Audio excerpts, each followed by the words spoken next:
LEVIN.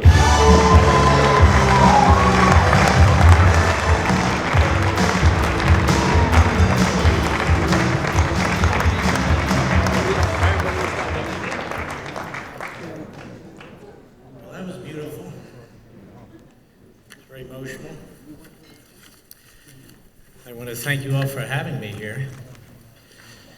I want to thank the Adelsons for everything that they have done in two countries. Patriots in two countries. And I want to thank Norm Coleman, Matt Brooks, RJC, fantastic organization, fantastic people. And I want to announce tonight that I'm running for president.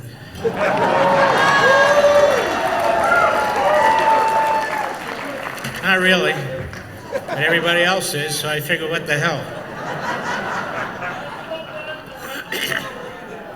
Maybe of Bolivia, that's Now I listened to a lot of what was said today from people mostly in Washington. People I like, smart people, good people. But I have a little different take on Tuesday. First of all, Washington had nothing to do with it. Secondly, the Republican establishment had nothing to do with it. Thirdly, the American people have had enough, and they're the ones who stood up.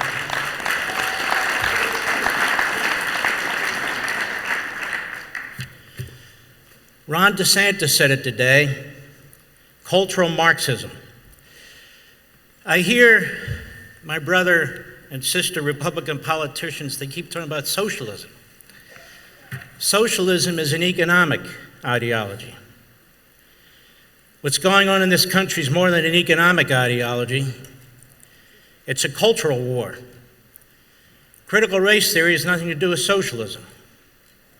An open border has nothing to do with socialism. Undermining our cops has nothing to do with socialism. Undermining the military has nothing to do with socialism. You know, they like to call us white supremacists and racists. We constitutional conservatives. We patriots. Obviously, that's not us. Why the hell don't we call them what they are? They're not democratic socialists. They're not progressives. They are American Marxists. That's what they are.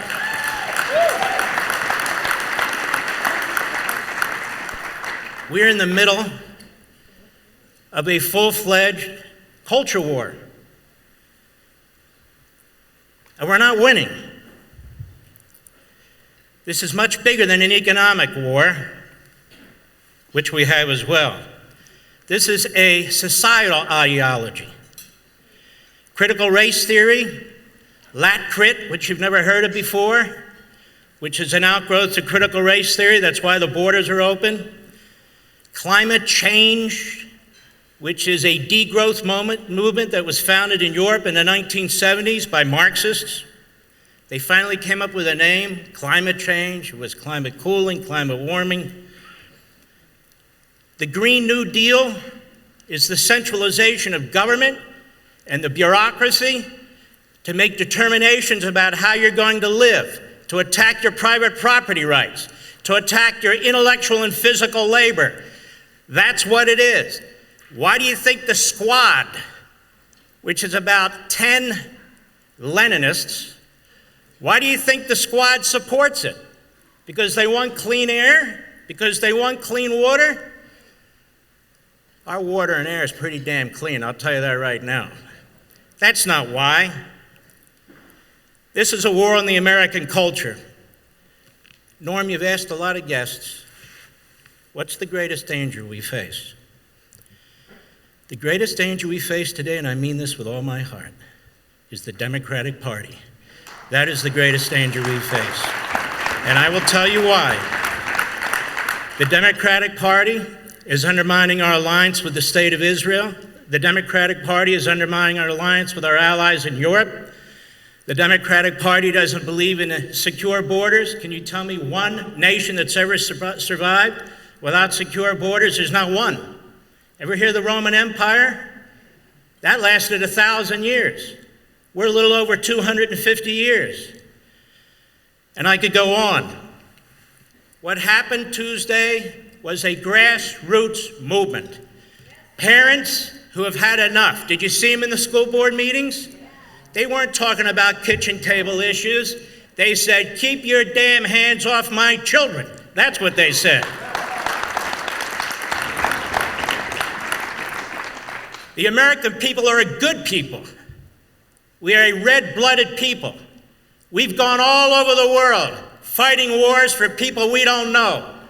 Black, white, red, Asian, we've gone all over the world to defend people who can't defend themselves.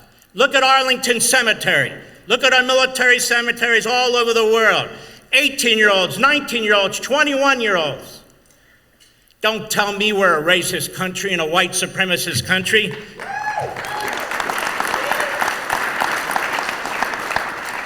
And I, as a Jew, thank God I was born in the United States of America. There's not another country on the face of the earth but the Jewish state that respects and honors all faiths, including the Jewish faith, which has been kicked from one part of the world to the other and is kicked back from one part of the world to the other. This is where we thrive. More than survive, this is where we thrive. We must defend this country, and that's what RJC is all about.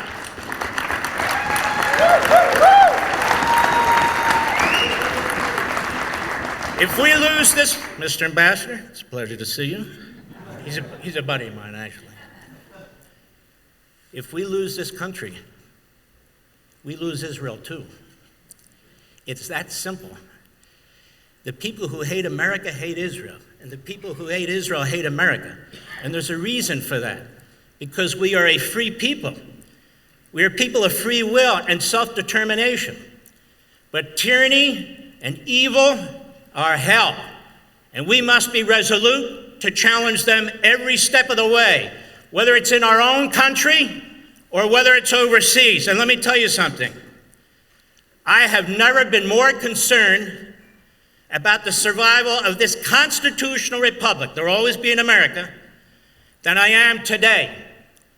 We shouldn't have to rely on one election to determine if this nation will be the same nation it was yesterday and it'll be the same nation it is tomorrow. We shouldn't have to worry if they have 51 votes in the Senate and 3 votes in the House on whether or not we're going to destroy this republic. Separation of powers, an independent judiciary, an imperial presidency, a massive bureaucracy. That's not who we are. That's not what we believe in. That's what they believe in. And this republic has to be stronger than one damn election.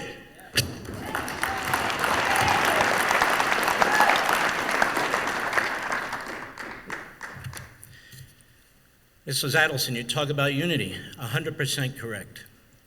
That's what we saw on Tuesday. Those weren't just Republicans turning out in New Jersey.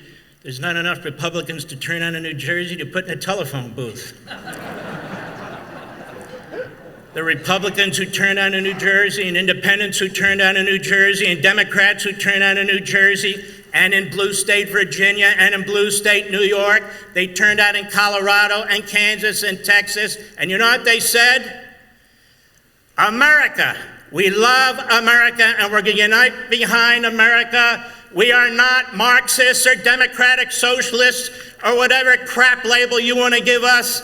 We believe in this country. Our fathers have fought for this country. Our grandfathers have fought for this country, and I'll be damned if we're going to roll over and play dead and surrender to AOC and the other reprobates.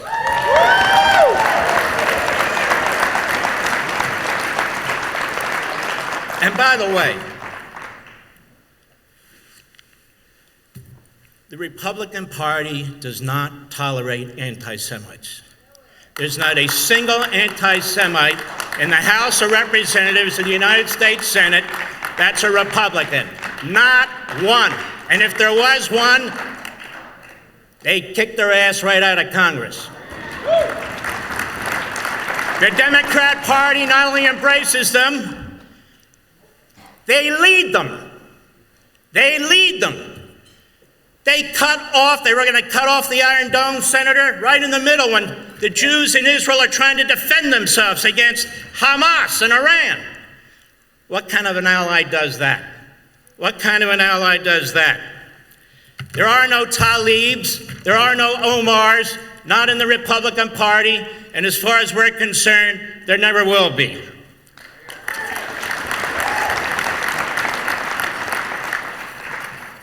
This is a movement.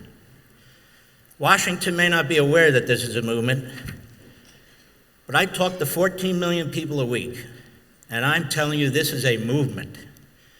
New York, East Coast, West Coast, Midwest, Southeast, South. This is a movement.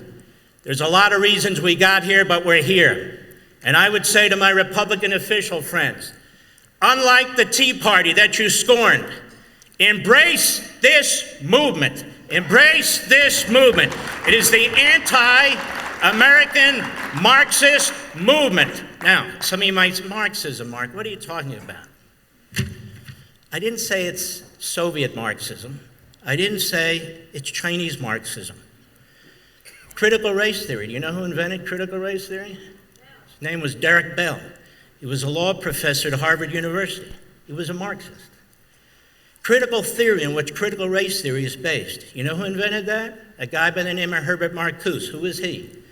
He and a cabal of other Marxists. They were in Germany. They were Marxists. They couldn't believe that Hitler won the day. They thought the communists would win the day. They'd set up the Frankfurt Foundation or Institute.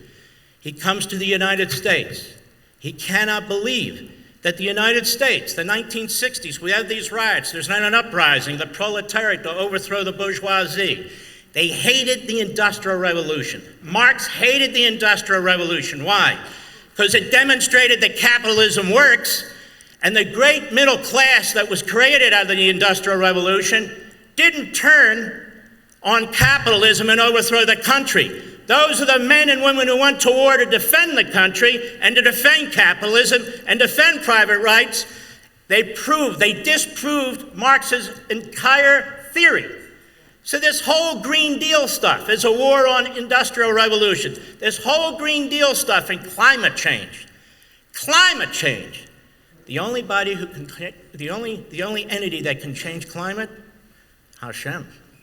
I hate to tell you this. I don't care. I don't care how many electric cars we have, how many bicycles we have, how many walking paths we have.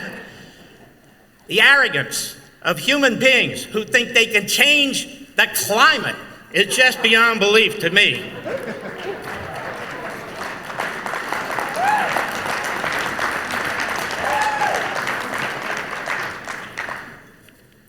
Tuesday was the first battle. Everybody's analyzing it. We need to do this. It's the first battle. We need to take our schools back. We need to defeat the government unions, the public sector unions. They are in the back pocket of the Democrat Party.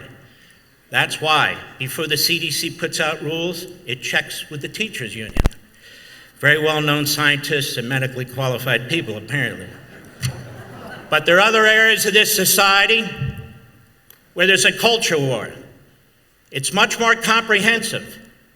What about our universities and colleges, which have these tenured Marxists and American-hating eggheads teaching our children? Is there nothing we can do about that? Well, I have an idea. You've heard of this BDS movement, haven't you? Oh, yeah. Let's apply it to the colleges.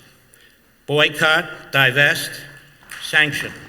It's time to claw some money away from these colleges until they get their act together. And there's no reason Republican legislatures and Republican governors can't do that. Because otherwise we're going to destroy ourselves. The last bastion of Soviet communism is the college campus, you know. And by the way, the rising anti-Semitism on these universities is beyond belief. It is unbelievable. And it was President Trump who signed the executive order and said, enough of that is enough. So the federal government said, no more, or we're taking your federal funds away. I don't think Biden took that one back yet, but I'm sure he's poised to. So there are other challenges we face. This whole hate America, pull down the monuments, big tech attacking free speech and all the rest. This is the Democrat Party. This is the media. This is academia. This is Hollywood. You don't believe me when I say American Marxism? When's the last time they talked about freedom? When's the last time they talked about property rights? When's the last time they talked about unalienable rights? Well, folks, those are our founding principles. They don't. They pull down statues of Frederick Douglass. They pull down statues of Abraham Lincoln. They pulled down the 54th Division of the Civil War Union in Massachusetts, the first black division in the Union fighting against slavery. It's not about the monuments. It's about tearing down America. We stand for America. It's about time the Democrat Party stands for America too.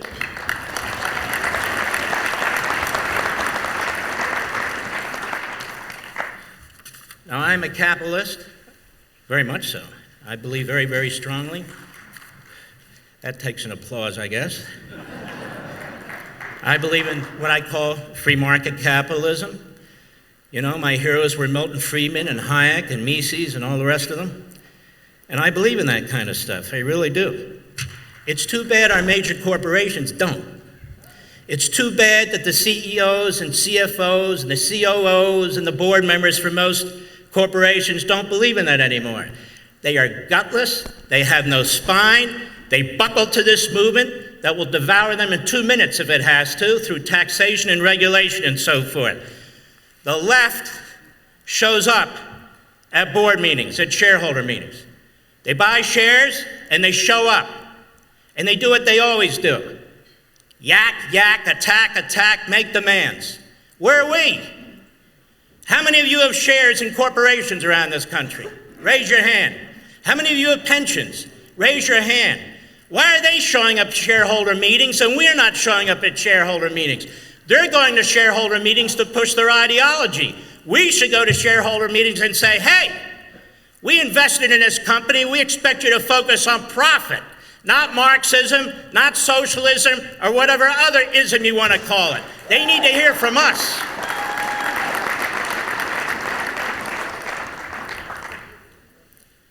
Anybody know a single Marxist country on the face of the earth now or in the past that was receptive to Jews? Can you name one? Marxism is about atheism. Look what's going on in China. Every single religious group is being eliminated. Eliminated. Look what goes on in the Middle East. Muslim killing Muslim. Muslim killing Muslim. With Christians and Jews trying to separate them, pretty much, going to war to defend one side or another. But look at Marxism. Look at Marx. These are Jew haters. These are Jew haters. Do you wonder why the most radical elements of the Democrat Party, listen to me, it's true. In many ways, this smells like the early 1930s to me. I'm being perfectly honest with you. For the Democrat Party to tolerate people to go on the House floor and make these anti-Semitic statements, to go in the media repeatedly and make anti-Semitic statements, the lowest form of anti-Semitic statements, the only ethnic group or religious group that they can say it about, us, the Jews, for the Democrat Party to tolerate that, what does that tell you? That is shocking. For the media to tolerate it. In fact, to come to the defense of Tlaib and Omar. What does that tell you? That's shocking. For over 50% of the hate crimes to occur in this country against Jews, we're a tiny little population, against Jews. What does that tell you? And so I'm more than happy to come up here and talk about Tuesday and, kitchen table issues and so forth. But we need to be on our toes. You saw the riotous activity in New York when Palestinians attacked Orthodox Jews. You saw it, and I saw it. You saw in LA when the riots were taking place 2 summers ago with the swastikas on the Jewish synagogues? You saw it, and I saw it. Did the nation rise up? No, the nation didn't rise up. Was there widespread condemnation? No, there wasn't widespread condemnation. Was there a single Democrat who went to the floor of the United States Senate, Senator Lindsey Graham, and condemned it, including the Democrat majority leader? No. No. That should worry you a lot. And the Iran deal. The Iran deal, you know how much time we've spent on this issue? This is a mortal enemy run by a bunch of psychopaths that are trying to get nuclear missiles to hit Los Angeles. To hit Los Angeles. They're not getting, as Netanyahu says, ICBMs. They don't need ICBMs to hit Tel Aviv. They need ICBMs to hit us. What in the world? The Democrats give them $150 billion and another couple billions on the airport tarmac? And all the Biden administration is begging them to come back and negotiate? Negotiate? Donald Trump was choking the hell out of this regime. They were suffering. They were suffering. What is there to negotiate? They need to go, and we need to stay. That's pretty much it as far as I'm concerned.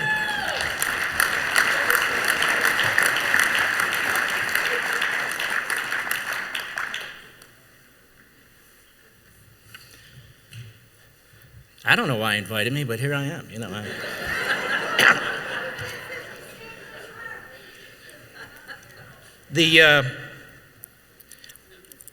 One other thing I would like to address: mandates.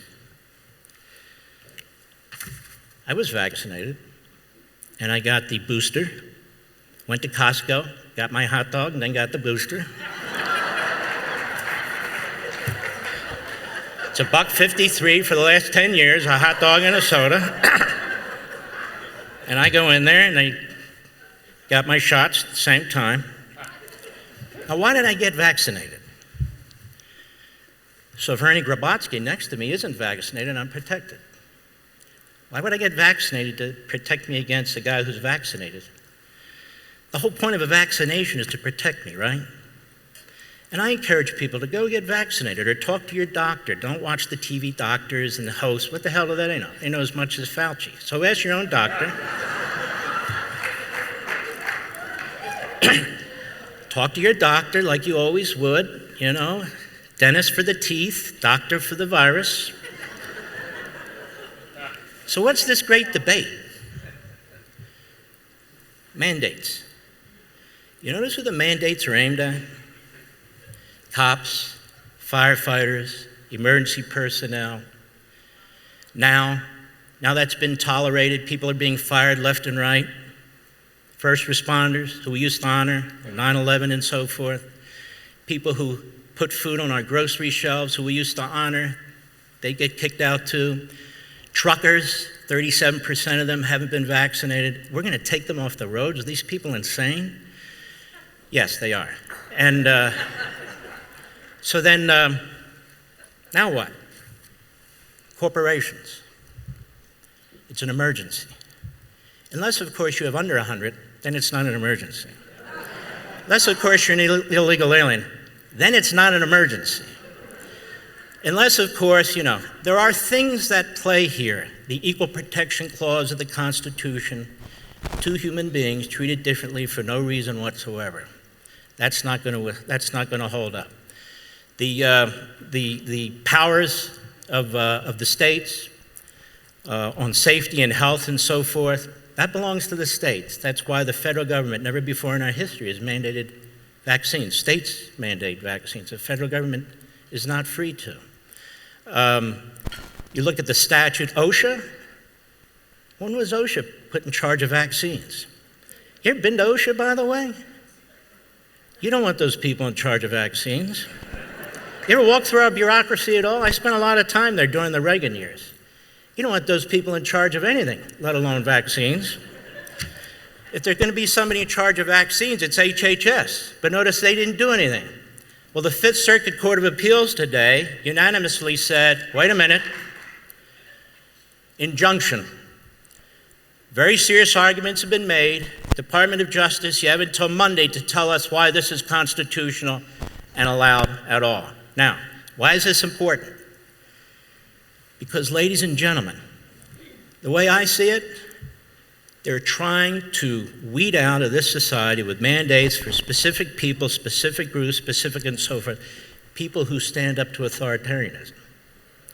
The police have been undermined now for 2 years. First by Black Lives Matter and Antifa, these Marxist organizations who are extraordinarily violent and Jew haters. And then by the governors in certain states, and then by the federal government. The reason they trash Ron DeSantis relentlessly is because this is a man who understands science, medicine, and freedom.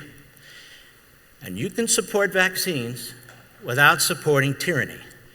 I support vaccines, but I oppose tyranny. And now his state is the #1 state in terms of the reduction of the coronavirus, hospitalizations, and deaths.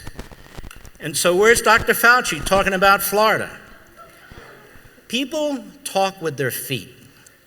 New York's being depopulated, California's being depopulated, New Jersey's being depopulated, Illinois is being depopulated, all these heavy blue states are being depopulated.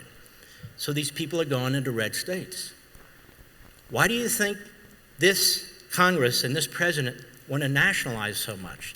They want to nationalize the vote to wipe out the red states so they can't have their own voting systems anymore. They want to nationalize healthcare. They want to nationalize everything to destroy the federalist system, turn us into France. There's no point in having a federalist system if all these decisions are centralized and made by Washington, D.C. Here's the thing I've never understood. Everybody hates politicians except for Lindsey Graham. Everybody hates politicians except for Zeldin, who's sitting over here somewhere, and others, right? Then why do we confer them with so much power?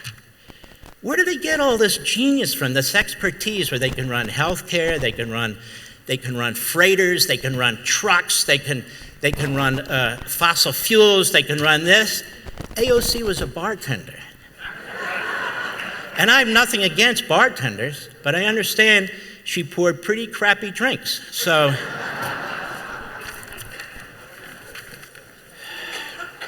and then we talk about the parents finally, as I ramble through here,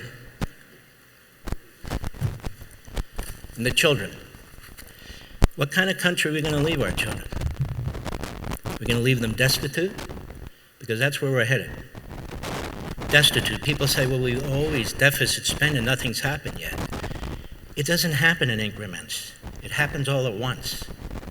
When you can't pay the interest on the debt, where they can keep printing it, where the value of your money, your currency is devalued, and then you destroy your society, then it's the rule of the jungle, and it gets ugly.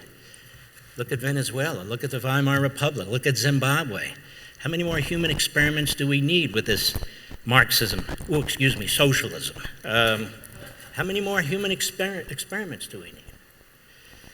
What are we going to do to our children? We're plundering them. We're plundering them. We don't even believe in assimilation anymore. The borders are wide open. You've got teachers and professors teaching children to hate their country rather than assimilate and support it. If the next generation hates America, there is no America. It's really quite that simple. We're very self-destructive in this respect, or they are, not us. It's very, very important. What are we doing with these entitlements? We don't ever talk about Medicare and Social Security. They're trustees. Medicare is going broke in 2 to 4 years. Did you know that? That's what the trustees said. It's going broke in 2 to 4 years. You know what the Democrats are proposing? Lower the age to 60. Dental care, eye care, whatever care you want, shoes, glasses, I don't know. And that's their proposal. Well, who's going to pay for all this? Your children and your grandchildren and generations yet born and wealth yet created. We don't even talk about that. We're going to create, free. I don't even know what the hell it is anymore. Free family leave. Well, what does that mean?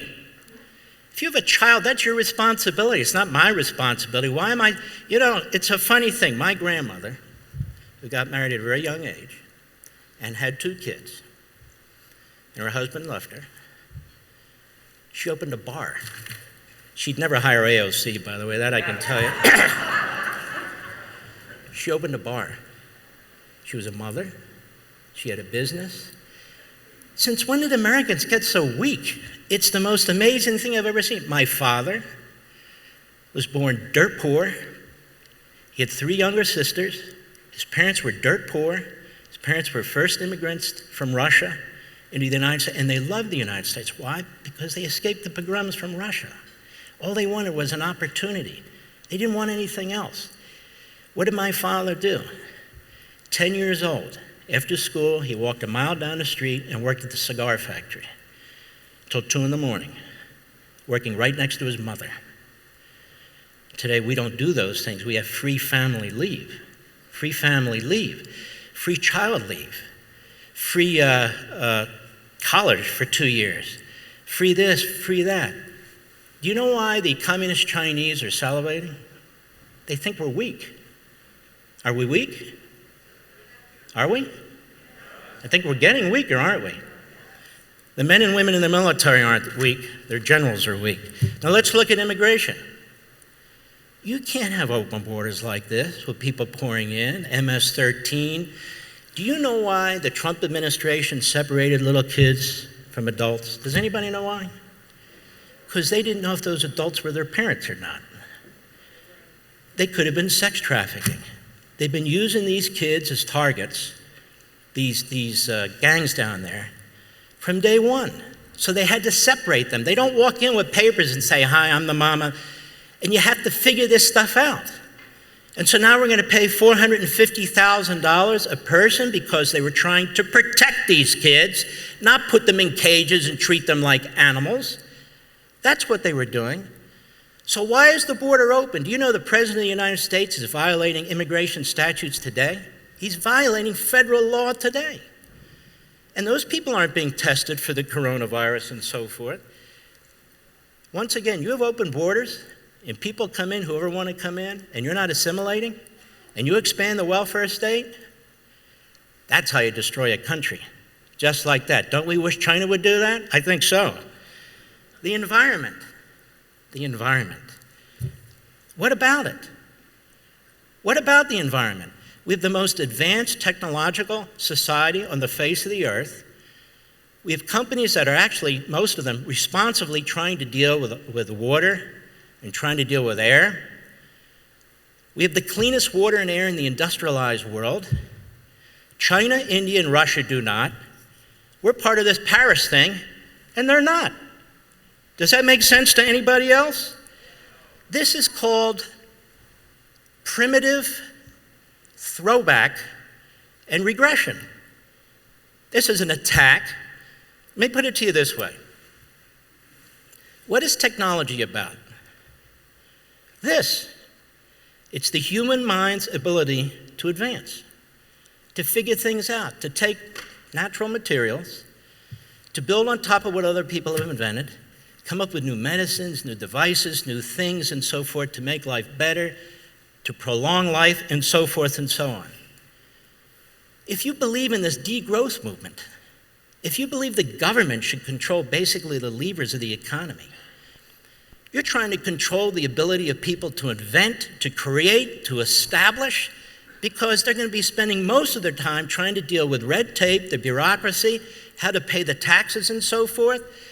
This is how you destroy a vibrant nation. This is how you destroy an economic system. And then finally, national security. Lindsay's 100% right. Lee Zeldin, Congressman, where's Mike? Is he here somewhere? They're exactly right. What we did in Afghanistan, we're going to live with that mistake for the next 100 years. Every damn one of our enemies watched this. Every single one of our enemies watched this. It was the most provocative thing any so-called commander-in-chief could have done. Any. No Democrat, no Republican before this man had ever done anything like this. This is worse than Neville Chamberlain. I don't mean the size of it with Hitler and so forth. He really thought, I had peace in my time, peace in my... We know those people struck us before. They struck us on 9/11. From that exact territory.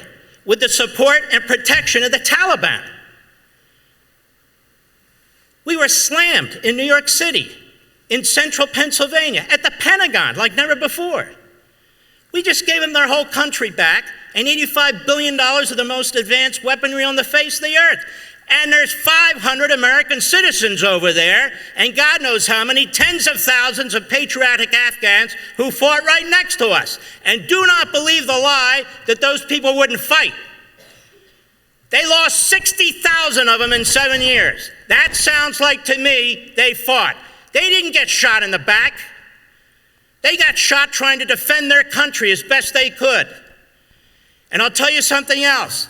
If you take the American air power out, you take the American intelligence out, and you take the American military out, and then you say, why aren't you fighting?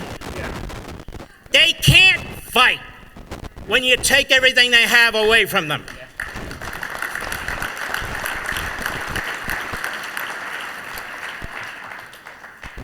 Two countries right now, I'd be worried. You'll disagree with me. Two countries, Taiwan and Israel. Because I do not believe the United States has Taiwan's back, and I don't believe that Biden has Israel's back. Otherwise, why are you playing footsie with the Islamo regime in Tehran? You know they broke all the rules. You know they're speeding ahead with their nuclear program. You know you can't stop them with a negotiation. It's not even rational. You heard Ron this morning. He's exactly correct. You saw the Democrats. We have Democrats rooting for the enemy. We have Democrats rooting for Hamas. We have a huge problem in this country. And so I'll close by saying our greatest threat, and I mean it, is the Democrat Party. I want to thank all of you. I'm not Dr. Darkness. I'm just trying to tell you the truth from where I look. Because I think the American people, when they know the truth, are roused, are galvanized, will rally. The American people will rally to their own defense, to their own liberty, to their own children, to their own families. The American people will do it. That is what you saw on Tuesday. That is what you saw on Tuesday. And I would encourage Republicans, in the RJC, you folks tell them, embrace this movement. Let it lead you, rather than trying to smother it and lead it. These are the people. They rose up in the Reagan Revolution. They rose up in the Tea Party Revolution. They rose up in the Trump Revolution. Now we're rising up in another movement to save this country. It wasn't the establishment. It's the people in the neighborhoods walking their dogs, talking to each other. It is a tremendous honor, I want you to know. I'll tell you a little story, Miriam. About 15 years ago, a buddy of mine slipped into this hotel. His name was Hannity. And we checked into the hotel. We decided to have a long weekend. I taught him how to play blackjack. I lost a couple grand. He won like 15. Then he starts handing me chips like I'm his wife. I said, nah, I don't want your chips. Anyway, so we get a call. It's your husband. And he says, whatever you want, I want you to be very comfortable in this hotel. And we got to meet him. I'd never met him before. We took care of ourselves, but he was the nicest man, down-to-earth man. If you had bumped into him on the street, you'd have no idea who he was. Just a kind, decent man who came from nothing, so he understood nothing. I want to thank you and him. As I said before you came out here, it's one thing to be a patriot in one country. It's a great thing to be patriots in two countries. It's absolutely fantastic. And Felix, by the way, hello to you too. God bless you all. Thank you.